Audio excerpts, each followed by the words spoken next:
to the curtains and he just.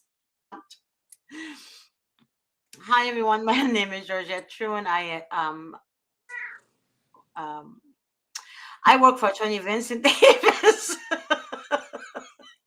God, so.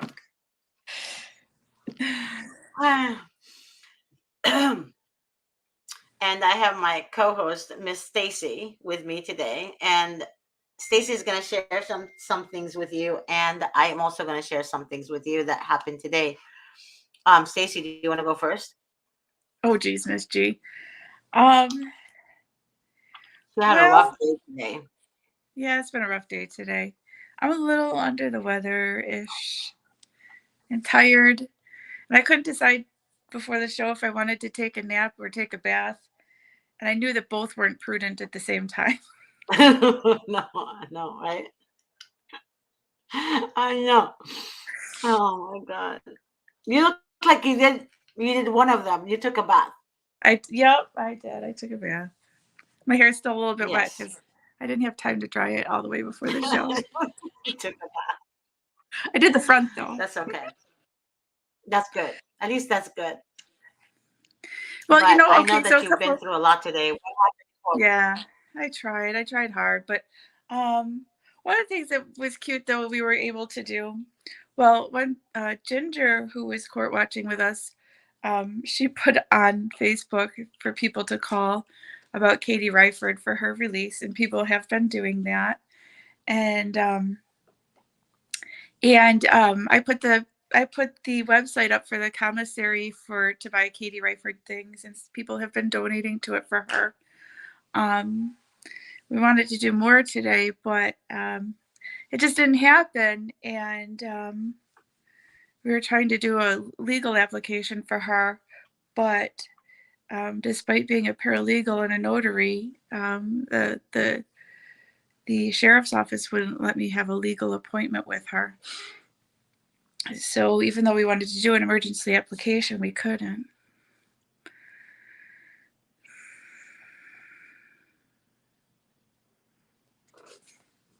You there, Miss G? Well, you did the best you can, Stacey. You cannot beat yourself over it. I mean, No, but it took I. my whole day. Mm-hmm. I mean, I could still I think of know. ways to still do it, but I have to be to work by 11 a.m. tomorrow too. Do you see how hard work it is, though? It's a lot of work. It's a lot of work. And but like I said, you're gonna, don't give up. Don't give up on helping. You know? And You there's feel a me? choice you could file in Supreme Court or you could file in federal when it's constitutional violations. Hmm.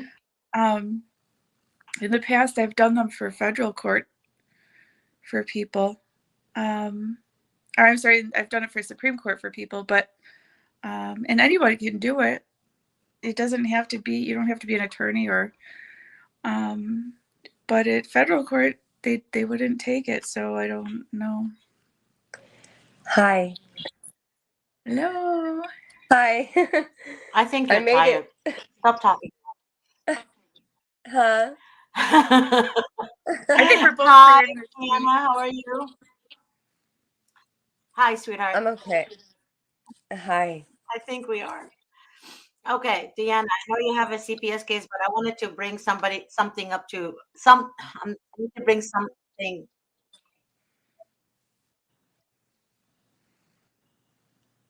I'm Oh sorry? my God, I'm echoing. Okay. All right. Oh my God. All What? right. Can you guys hear me okay? We can now, yeah. Can you guys hear me? Hmm. Yeah. No? Can you guys hear I me? Hello? Yes. Yes. Can you guys hear me? Yes. Okay. So today I had somebody call me, and she's a mother.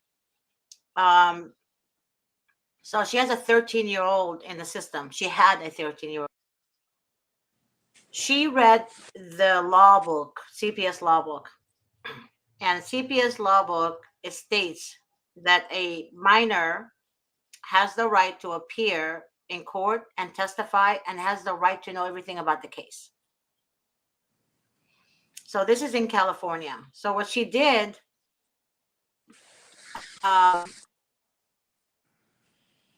she said that she called the.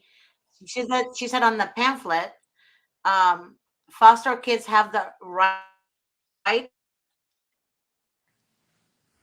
to about the case, and then she said you call the hotline, and when you talk to the hotline, you explain the situation to them nicely, and make clear of what you're trying to say. And she said that the social workers lied to the judge and told the judge that the 13-year-old didn't want to see his parents, and that wasn't true. So now she has her kids back, and she's going to sue.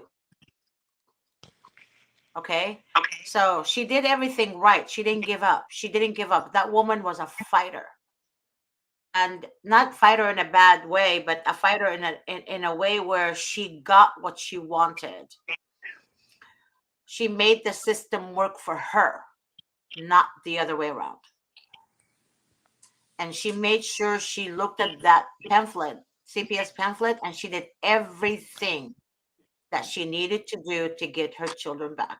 She wasn't abusive, her and her husband. The teenager was retaliating against the dad because the dad took his PlayStation from him. That's it. So he went to his aunt and told his aunt something completely different because he wanted sympathy and he wanted the PlayStation back. That's all it is. And then this whole thing escalated after that. Okay. But the pamphlet is very important for you guys to read. Minors do have the right to know about the case. And the social workers were not telling him, and his court appointed attorney was not filling him in and was not telling him when the court hearings was or what was happening in the court hearings. Nothing. So just keep that in mind. Okay. Another mother from Sacramento, she's watching right now. She has one daughter. She's 8 years old. The boyfriend she was under protection from her ex-boyfriend because he went to jail because he wanted to kill her. And she got protection from him, and she was in a safe house, her and her daughter. CPS was notified because she called the police and told the police when he came out of jail, he went to see her and she was protecting her daughter. So the police put her in a witness protection home, a safe home, sorry, and to protect her. And then social workers found out where she's at, notified her ex-husband in another state to come and get his daughter. But she didn't do anything wrong. So first, one social worker said it's unfounded. Then the second social worker came along, and then she said it's unfounded. She's going to close the case. Then she went to the supervisor. The supervisor then told her that she has to close the case as general neglect. General neglect. But Ms. even G, though the case how is, does that how is that even an option? Because when you look at the CPS program manual in New York State, it lists the different kinds of possible indications, and general neglect is not one of the possible indications. it's not. It's not. It's not even in their book. It's it's the kids have to be in severe harm in order for them to remove a child or two or three. But they don't do that. What I'm trying to tell you guys is that mother in Sacramento, she literally lost everything. Her mother kicked her out of the house because she was staying with her mom, her and her daughter. And her mom kicked her out of the house after her daughter was removed and told her that it's her fault for choosing the wrong guy. So the mother doesn't do any, she doesn't have any past or anything against her. But again, they turn the mother against her. And that's what I've been telling you guys all along. They turn the family against you and leave you homeless. Mm-hmm. So she is all she knows. The daughter doesn't know the dad in out of state because he didn't want to deal with her. But now he saw the opportunity, so he doesn't pay the $500 a month for child support. So saw the opportunity to backstab the mother, even though he knows she's a good mom.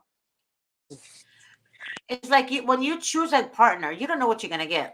It's like a box of chocolate. You don't know. You don't know what you're gonna get. It could be a It's bad true, taste in Misty. your mouth, but you're not gonna know. So how is the mother gonna be blamed for something like that? Yeah, and the mother protected her daughter. So if the mother was neglectful or whatever they want to say, how is she gonna not?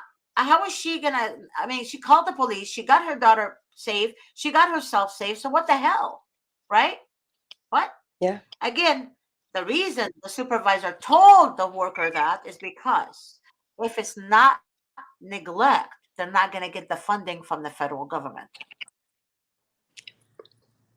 See, like I said to you guys, the money is so important to the entity.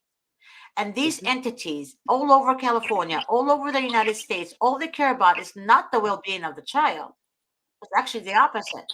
Because the mother that I told you that got her kids back, they put the children in a foster home that had roaches on the couch, roaches on the ceiling, roaches on the children's food. And the mother took pictures of all that, showed it to the social worker. They didn't do crap.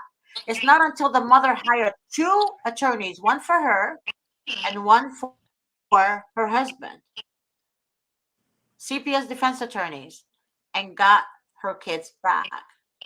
I'm telling you right now, she didn't stop. She questioned them. She would ask them, like they were example, they would tell the judge, "Oh, we didn't know where she lives," and she's like, "Well, how is that possible? Because from the beginning, you guys asked me what my address is. You guys asked me if I was married or not. You guys asked me all these questions. How could you not know anything about me, right?" So she got her kids back, and now she's ready to sue, and that's a great thing. Yeah. That's exactly what I want for you guys. Get your children back. But you have to do it wisely and you have to do smart. You have to be smart about it. And then you can go and sue them, but do not give them the hint that you're going to sue. I hope that makes sense to everyone. But I hope you guys can hear me. But, you know. I can So, hear you, and Deanna, where are you coming from? I'm from What South. state are you? Well, I'm in South Carolina.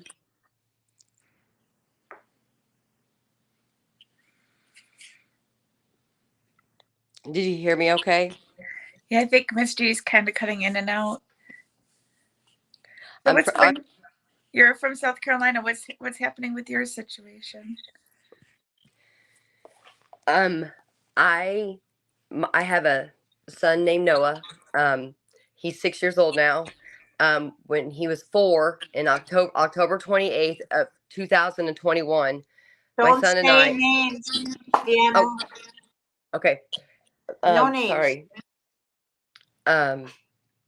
My son and I went to domestic violence shelter, and we were there for 60 days. And my son has disabilities.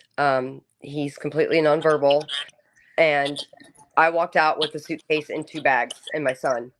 And my ex, 7 false allegations on me with, they call it DSS in South Carolina. Still, they call it DSS. 7 false allegations on me in less than a year and a half. And what happened is I dropped my son off at ABA, which is for autism school, and it was 2.5 years on a waiting list for him to get in. And I dropped him off at 9 o'clock in the morning, and then that was my ex's weekend to have him for 4 days. He got him 8 days out of the month. That was one of his 4-day weekends that he had my son. He picked my son up at 4 o'clock p.m.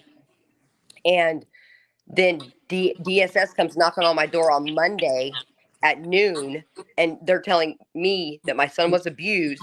And as any mother would be, or father, very concerned, freaking out, kind of, and they said I was the perpetrator. And I said, excuse me? She goes, I mean, alleged perpetrator. And I asked her if she had any pictures of my son. Where was my son at? And she said my son was at school. And no, she did not have any pictures. So I've been through 5 attorneys. I've been set up very badly. Not one of my attorneys. What happened is my son was abused. Okay, and the neighbor that's 7 years old heard my son screaming and crying. We know now why. He wasn't even in my care then, but yet they were after me, and I had 5 attorneys that just did not even put one piece of solid proof evidence of my innocence on record, and still to this day there's not one piece. The school said when mom dropped him off, he did not have any bruises on him. That would be correct. And they're mandated by law, have to report. And my son is still pull-ups, and they change his pull-ups, every day. And he was there from 9 to 4. And I did not get him until 4 o'clock on Monday. And then DSS came back to my house. They asked if they could, and I said yes. And I saw bruises on my son, on his arm, and what was in the report, one on his hip and one on his rib cage. There was not on Monday when I saw him, and that was the first time that investigator had saw my son as well. She was very young, starting out, and I felt that with my child with his disabilities and with going through a divorce with domestic violence and all that, that I wanted somebody that had more experience, and I had called up there and spoke with the supervisor and asked if I could have somebody else that, that she was very nice. I didn't have any problems with her. I just wanted somebody with some more experience because I took this very serious. And I believe she took that very personal. And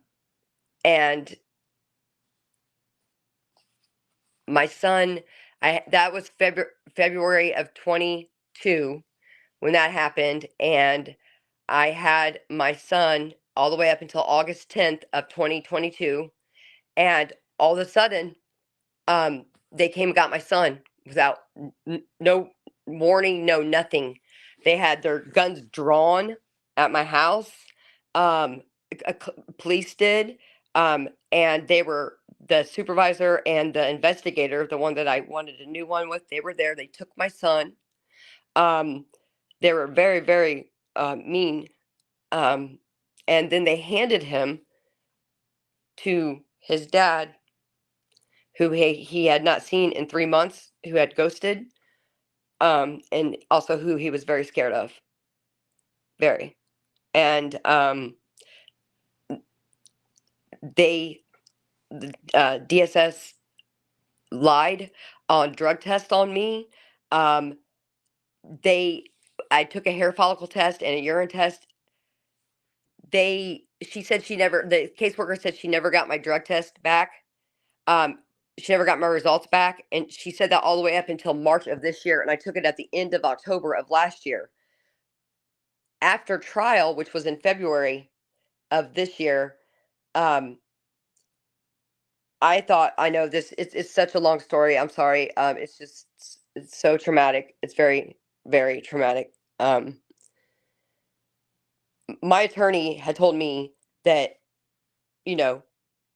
nothing was going to happen, and like I was just free, free. And that's the way it should be because I'm innocent.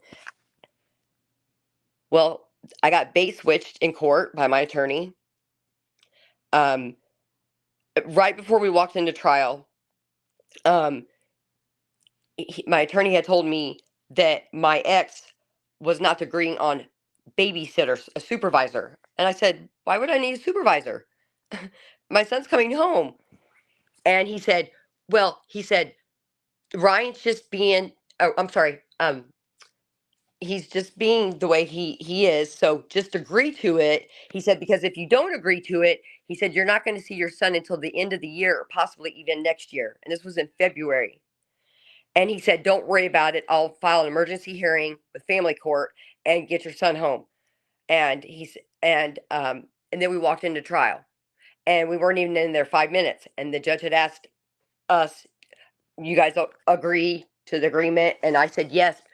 And come to find out, 6 weeks later, in an email in my junk mail, I read the merits order from trial, and it said that I agreed to excessive corporal punishment on my son,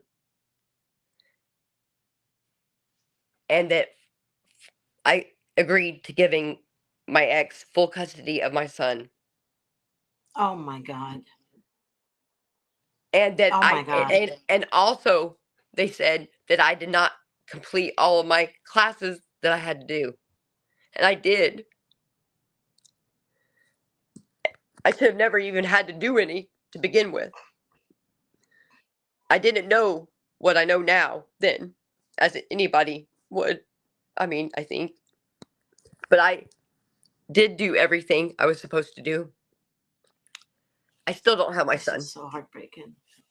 I still don't have my son. I have not seen my son in 9 months. And I was a stay-at-home mom with him. And my ex had told, he started kindergarten, special needs kindergarten. The school would not talk to me. None of my son's doctors, his specialists, nobody, because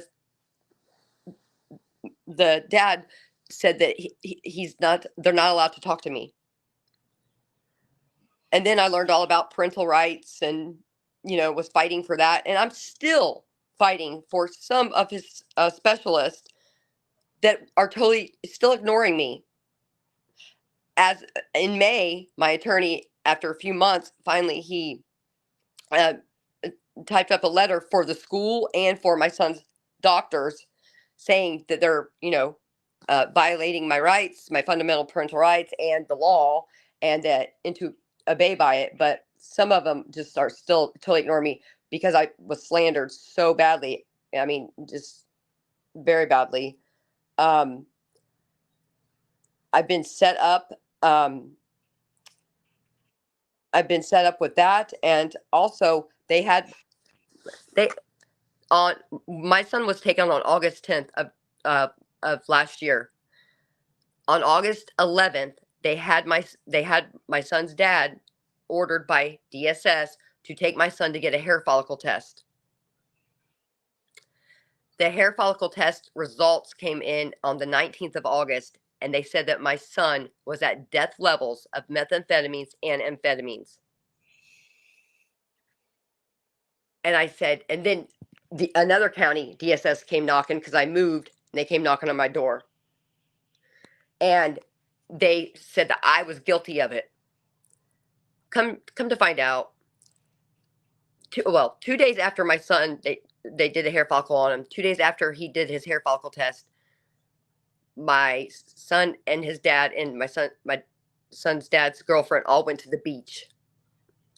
And they're walking on the beach because I've got a picture of it. And also, my son had a full blood lab drawn on the 2nd of September and had his liver and kidneys checked. And the results were my son had never had any drugs in his system or any drug abuse ever from his liver and his kidneys. Shown that. And also, the FBI has raided in Myrtle Beach, Greenville, South Carolina, Spartanburg, and Lexington County.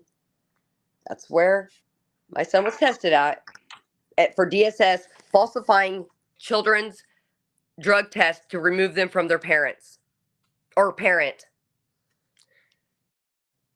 And I'm being ignored. I'm being so ignored. I'm shunned. I mean, like I don't exist. And I said, was my son ever taken to the? You would think if a child had any kind of drugs in their system, they would, if my son came up with drugs in his system, first thing I would do was take him up to the children's hospital emergency room. He goes to the beach. They never took him to the hospital. And I asked DSS, I want my son retested. I said, don't believe it at all, because I know he never been around drugs. And they refused to have him retested. The DSS caseworker said, Dad says no on the retest. I said, well, aren't you supposed to be the one that makes the rules? You know? I said, you should want. I said, if I had your job and a child tested positive for death levels or any level, I would have that child retested. They never did. And also, his dad shaves his head completely bald in the wintertime in December. And my son, with his autism, it's traumatizing to him to get he don't like his head touched or anything, and the noise and the vibration and everything. It's very traumatizing to him. So he goes and shaves his head completely bald. And they bait switched me at trial. I was treated horribly. And they're still saying that I did not complete my stuff. And I even have a forensic an expert that went over all my stuff, everything. And she says, you've been set up bad. And my attorney has shun her out. She would get on trial to testify against all of this. And it's a big nightmare. It's a big nightmare. And she even told my attorney, she said, Deanne, she said she completed everything. I've seen it. And they keep saying I did not. And I've caught them in so many lies. It's unbelievable. And it's all documented. But I called higher up people. And you know what they do? They tell me to call the county DSS where I'm having major issues with. Call them. I said, why would I call them when I'm having problems with them?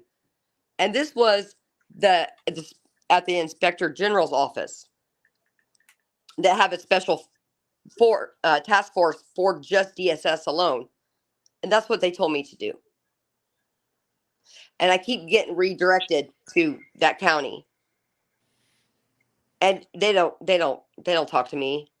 They don't talk to my mom or any. And they let my son, knowing when I would get 2 hours a month with my son, he would have bruises on him, bites all over him, be filthy, developed very bad. My son has sensory disorders as well, and there's smoking inside of the house that he's living in, and it's caused him to have upper respiratory infections, and two other things that I can't pronounce. Major sinus problems and all health problems and stuff. My son's very traumatized being taken away from me. And do they care? No, they don't. They do not care at all. And one of the things after they took my child, DSS asked me about if I was getting Social Security for my son. And I said, no, I'm not. But I had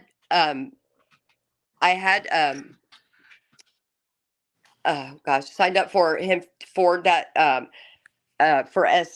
for his disabilities and stuff, because I was a single mom, and before I was a stay-at-home mom, and that was in March of 22, and still to this day, when I call and check up on it, even though I know already,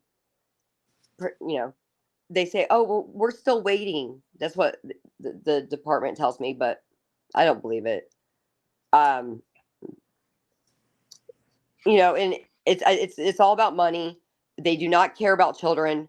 They have just let my son just fend for himself, knowing, and even the school. They Like hate they hate women. They hate women, Deanna. That's They what I was hate wanting to say women. too. Yeah. Women. they Yeah. just They and hate here. women. I'm telling you the God honest truth. Yeah. Oh, I believe it. I do. I do. The other thing that I see this all the time too, like you could have been the most stellar mother to your children. You know, I know because I know. And I used to have all the end of the school year parties at my house and do all these things for kids. I was the lunch mom that went into the schools, um, and very attentive to my kids' schoolwork, getting them to school on time, being involved in their education. But it's human nature. There's just such defect in human nature. People are so inflicted because when you go through such trauma like you're describing, you learn a lot about other people and human nature and tendencies and the horrible things that people do. And sometimes you're blessed to see wonderful things people do too. But one of the personalities, one of the characteristics I see often is so many people love to put people down to feel better of themselves. And as soon as, no matter how good of a mom you were before all this happened to you, in the instant that somebody gives them material to put you down so they can feel bigger of themselves, they're all for it. And so you see these schools that will be so fast to shame you, even though you were a stellar parent before someone came in and slandered you. I know. They love it. It's unbelievable. And to a child's detriment, they will watch a child go from straight A's to failure to thrive and still put you down because it makes them feel better about themselves and their ego, and feeding their ego and having fun with that is more important to them than the welfare of your child. I know. And it's a very disgusting thing about human nature that I have learned that people do, and it's so shameful. Yeah. It's so shameful. I don't ever want to be that kind of person. Me neither. I mean, it's not, I could never be, and I don't want to be. It's, it's pure evil. Yeah. I didn't even know that It is. this existed, until I became a part of it, you know, um, and my son has declined in school. He has, and it says that, on paper that he was doing much better the year before, and that's when he was with me. Yeah. And Right. And does it's a measure of how a child is doing with the current custody situation. If a child is And thriving with a parent, that's every mother. Every mother that deals with CPS, their children were doing better in school before the children were removed, and then all of a sudden the children are misbehaving and they're really doing really poorly in school, and they're still blaming the CPS would blame the mother, even though the teachers or principal or whoever said the kids were doing or the child was doing better last year. That's when the child was in your custody, not in his dad's custody. His dad is out there, you know, got and I don't think the meth came from you because his dad had him, right? well, but His no, dad had him. his dad had him that day.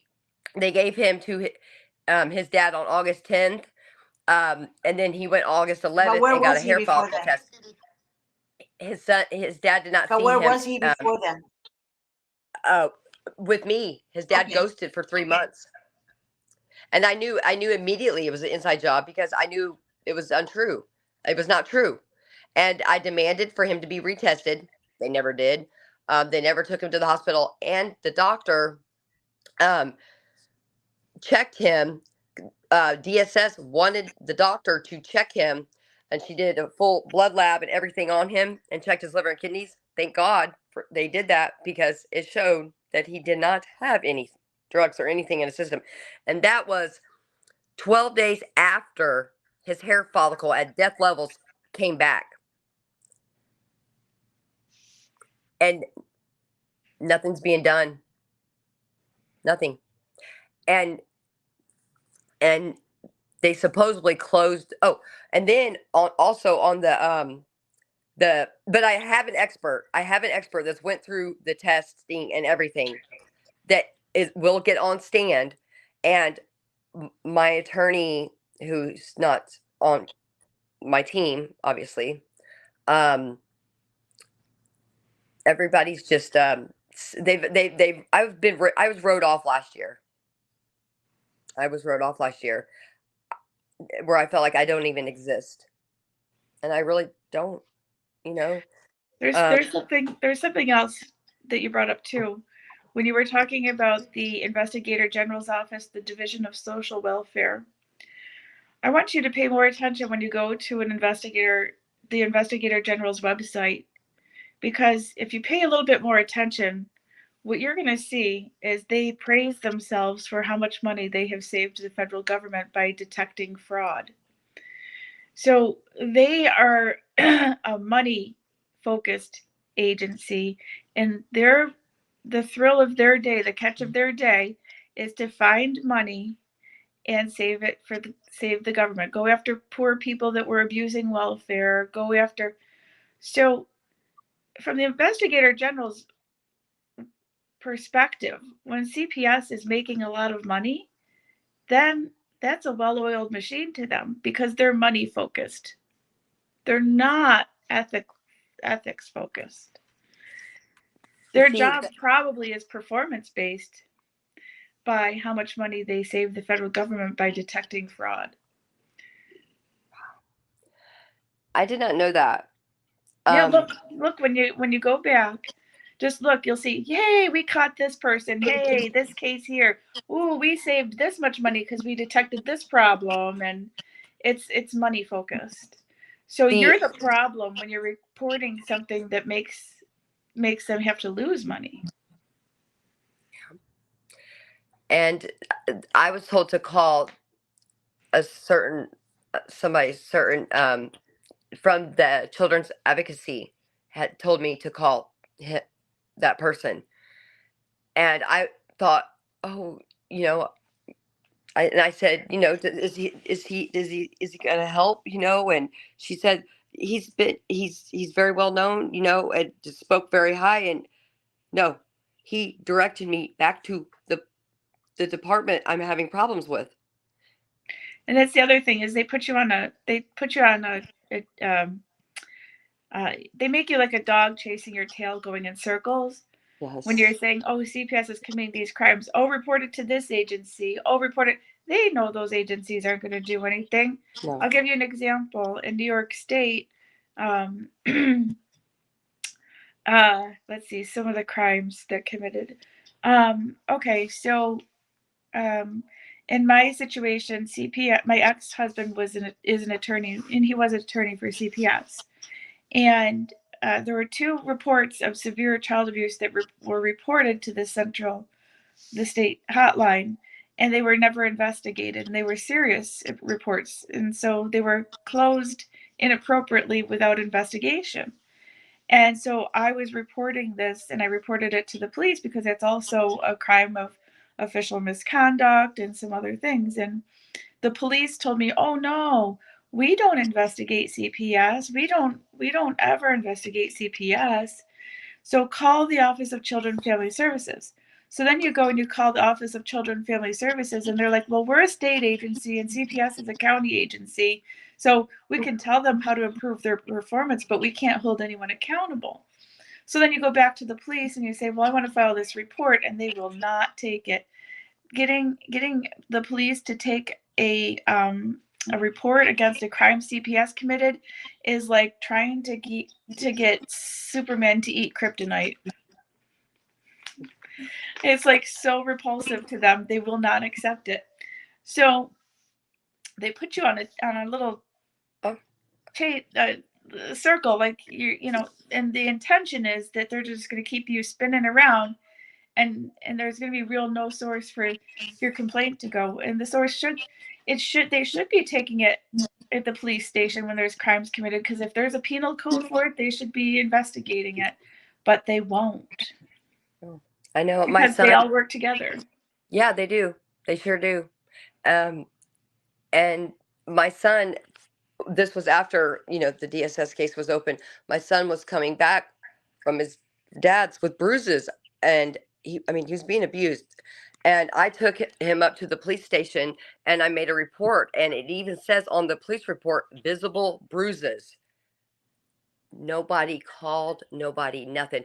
And then I kept calling and I spoke with the chief and everything. And then he said he was going to have an investigator call. They found it. They didn't see even pictures were taken and everything. They said they didn't see anything to make a crime or anything. And I was like, what? I can't get any. I don't even like the word justice anymore because, in my opinion, there is no justice. Um, I can't get anything for my son. And and then this last time when DSS was called on my ex, they they find him unfounded on things that are actually founded.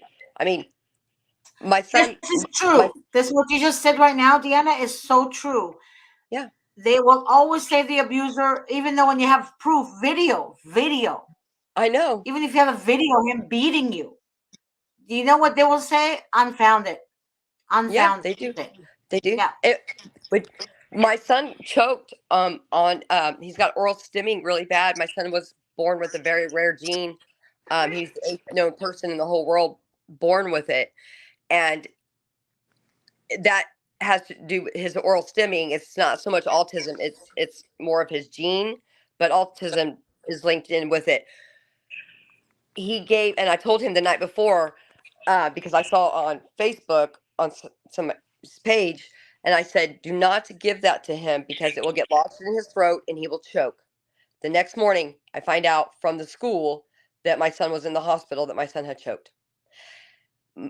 My son had swallowed the stretchy lizard, and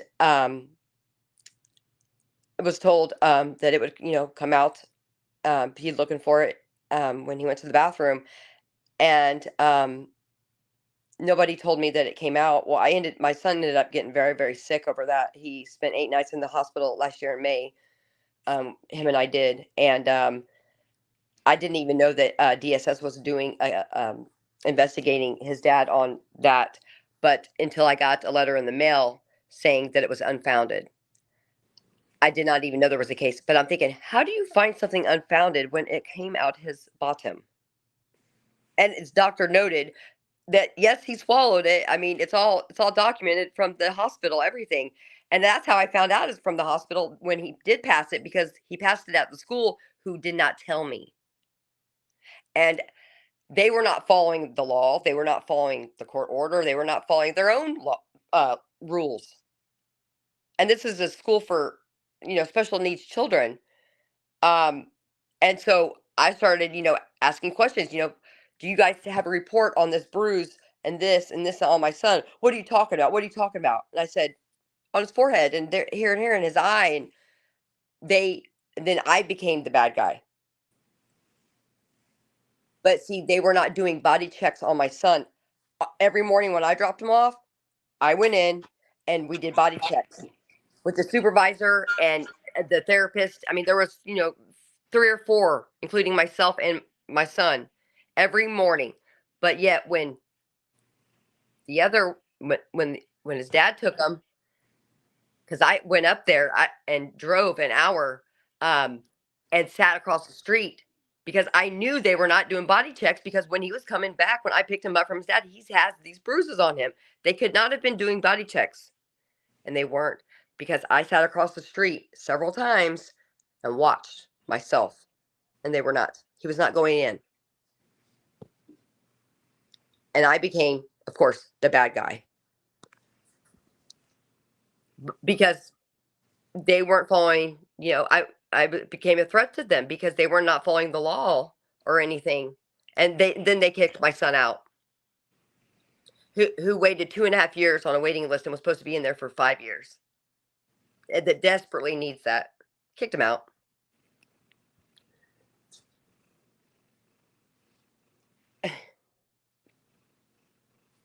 And my ex has So you're wait, hold personal. on. Wait, Diana. So the dad has them now. So Yes. your parental rights is not terminated, No. correct? No. You just lost custody. Yes. We're going to. They can't terminate your parental rights if the other parent has the child. See, I'm so confused because I'm in the dark, like always, on the merits order from trial that I got in my email.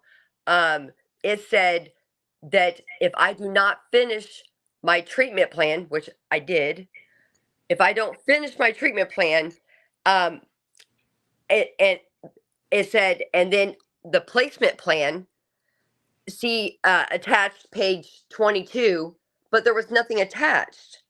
And so I'm like, what's this placement plan? And I looked it up, and from what I can recall, that a treatment plan like parenting classes and stuff is different than a placement plan. And I asked my attorney about it, and he said he had no idea what I was talking about. And so Uh-oh, we lost her. Oh my gosh. Sorry. I think she's having a really bad connection because we lost her. But did you hear what she said? Which part, Miss G? About, let me just make sure Grace knows. Okay, about everything, how they favor one parent over the other. But then my question to her was, did she didn't lose her parental rights, but I don't think she knows anything. Like, I just find it strange, Miss G.